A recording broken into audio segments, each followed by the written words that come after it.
गई है। दर्शकों नमस्कार, हम लोग इस वक्त मौजूद है देश की राजधानी दिल्ली में। अब दिल्ली में देश की जो राजधानी है दिल्ली, यहाँ से दिल्ली की केंद्र की सरकार चलती है।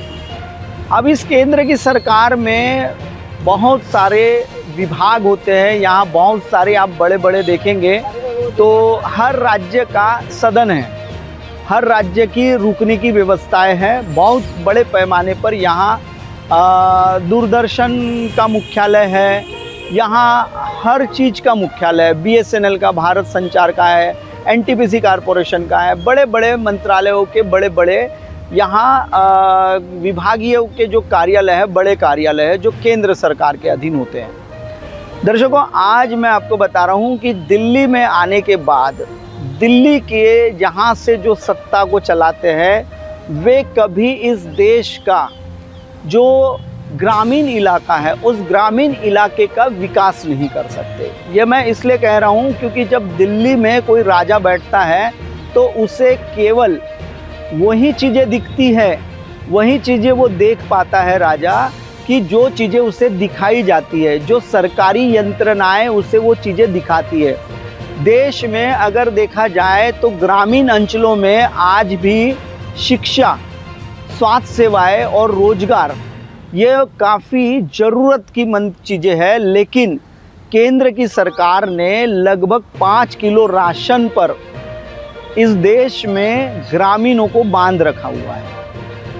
हर राज्यों में अलग अलग योजना चल रही है। जैसे कि महाराष्ट्र राज्य की बात करें तो लाड़की बहन योजना चल रही है। केंद्र सरकार से किसानों को 6,000 रुपये उनके खाते में डाल दिए जाते हैं, 2-2 हज़ार के हिसाब से।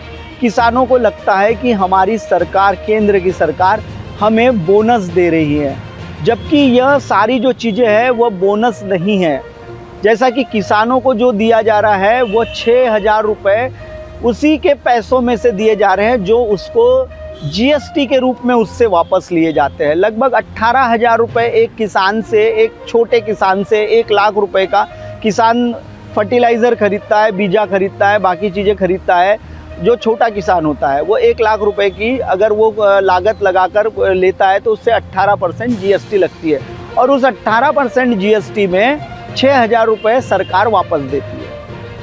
यहाँ बैठा हुआ जो व्यक्ति है वह गरीबों के जो हालात है उन पर नज़र नहीं डाल सकता, क्योंकि वहाँ तक के उसकी नज़र नहीं जा सकती। इस देश में लगभग 22 लाख ऐसे इलाके हैं जो ग्रामीण अंचलों के इलाके कहे जाते हैं, जहाँ आज भी शिक्षा नहीं पहुँची है, आज भी रोजगार नहीं पहुँचा है और आज भी स्वास्थ्य सेवाओं के लिए लड़खड़ाया हुआ है। स्वास्थ्य सेवाओं के लिए जो एम्बुलेंस सेवाएं है वो ऐसी कई ग्रामीण अंचल का जो इलाका है वहाँ स्वास्थ्य सेवाओं के लिए अभी तक के एम्बुलेंस नहीं पहुँच पाती। लोग अपनी मोटरसाइकिल पर बिठालकर पेशेंट को अस्पताल लेके आते हैं। दर्शकों मैं कैमरामैन धर्मेंद्र दलाल के साथ नई दिल्ली से निशांत भाई, MNS न्यूज़ में बने रहिए।